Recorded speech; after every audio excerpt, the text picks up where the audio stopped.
जब लक्ष्मी देवी मंदिर के द्वार पर पहुंची तो जगन्नाथ जी के सेवकों ने दरवाजा बंद कर दिया।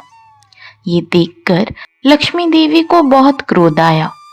इस अपमान का प्रतिशोध लेने के लिए उन्होंने जगन्नाथ जी के रथ को नष्ट कर दिया और फिर वही घटना घटी जो हमेशा से होती आई है। नमस्कार दोस्तों, स्वागत है आपका मल्टीवर्स टेल्स पर। जैसे कि हम सब जानते हैं, रथ यात्रा पे बीमारी से स्वस्थ होने के बाद जगन्नाथ जी ने अपने बड़े भाई बलराम जी और बहन सुभद्रा जी के साथ शहर भ्रमण करने का निर्णय लिया। इसके लिए उन्होंने लक्ष्मी देवी से आज्ञा ली और 2 दिन में वापस आने का वादा किया। वचन देकर वे अपने मौसी के घर गुंडीचा मंदिर चले गए। 2 दिन बीत गए, लेकिन जगन्नाथ जी के लौटने का कोई संकेत नहीं था। लक्ष्मी देवी बार बार द्वार पर जाकर उनका इंतजार करती रही, लेकिन ना तो जगन्नाथ जी दिखे और ना ही उनके किसी सेवक ने कोई सूचना दी।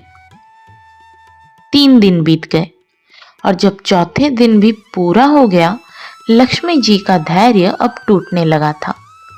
ना तो जगन्नाथ जी लौटे थे और ना ही उनके आने की कोई खबर मिली थी।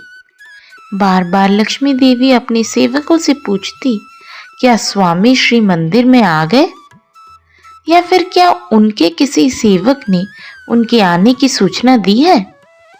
लेकिन हर बार उन्हें निराशा ही हाथ लगती। उदास मन से वे द्वार पर खड़े होकर इंतजार करती रही। 5वें दिन भी जगन्नाथ जी नहीं लौटे।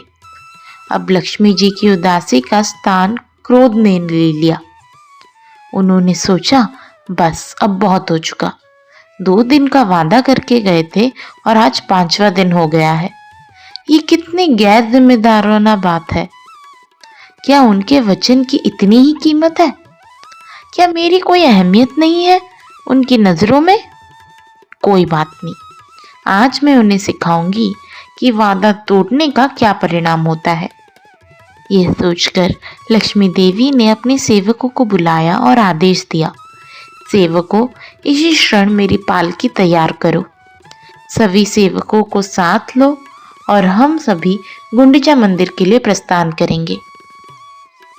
लक्ष्मी देवी का आदेश सुनते ही सेवकों ने तैयारी शुरू कर दी। लक्ष्मी जी के लिए एक विशेष पालिका तैयार की गई। उन्हें सजाया संवारा गया और अपने पूरे ऐश्वर्य के साथ लक्ष्मी देवी पालकी में बैठकर गुंडीचा मंदिर के लिए रवाना हो गई। रास्ते में उनके सेवक ढोल, मृदंग और अन्य वाद्ययंत्र बजाते हुए आगे आगे चल रहे थे।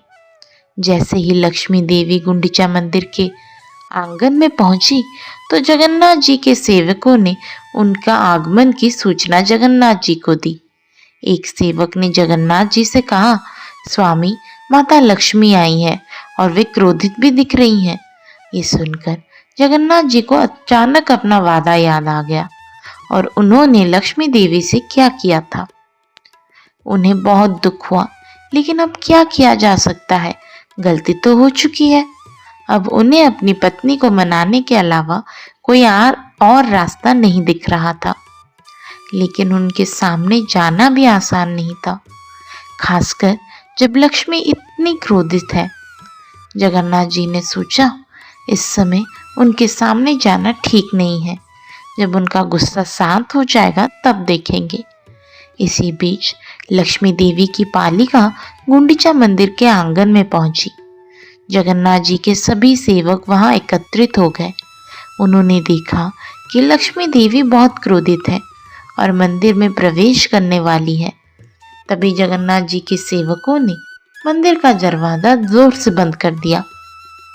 ये देखकर लक्ष्मी देवी का गुस्सा और बढ़ गया। उन्होंने सोचा, स्वामी, आप यहाँ मेरे बिना ही अपने बड़े भाई और बहन के साथ आनंद से रह रहे हैं। आपने मुझे 2 दिन तक वापस आने का वादा किया था, लेकिन आज 5वां दिन हो गया है और आपको इस बात की कोई चिंता नहीं है कि मैं आपका इंतजार कर रही हूँ। कोई बात नहीं, जैसे आपकी मर्जी, अब आप यही रहिए। ये सोचकर लक्ष्मी देवी ने अपने सेवकों को एक कठोर आदेश दिया। उन्होंने कहा, ये रहा मेरे स्वामी का रथ नंदी घोष, इसे तोड़ दो।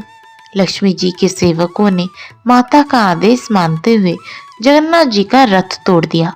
इसके बाद जगन्नाथ जी के सेवकों और लक्ष्मी देवी के सेवकों के बीच थोड़ी झड़प भी हो गई।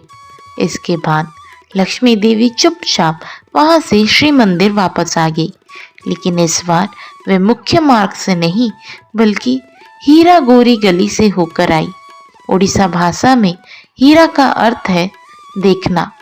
जब लक्ष्मी देवी अपने पति जगन्नाथ जी को देखने के लिए 5वें दिन आई तो इसे हीरा पंचमी का उत्सव कहा जाता है। 7वें दिन गुंडिचा मंदिर में जगन्नाथ जी, बलराम जी और सुभद्रा जी का संध्या दर्शन किया गया। सभी भक्तों ने उत्साहपूर्वक इसमें भाग लिया और जगन्नाथ जी के दर्शन किए। 8वें दिन तीनों भाई बहन के रथों को श्री मंदिर वापस जाने के लिए दक्षिण दिशा की ओर मुख करके रख दिया गया। 9वें दिन यह रथ श्री मंदिर वापस जाने के लिए तैयार हो गया। जगन्नाथ, बलराम और सुभद्रा जी ने माता गुंडिचा से विदा ली और उन्हें प्रणाम किया और अपने रथों पर सवार हो गए। इस वापसी यात्रा को बहुधा यात्रा के नाम से जाना जाता है। इसमें उतनी धूमधाम नहीं होती।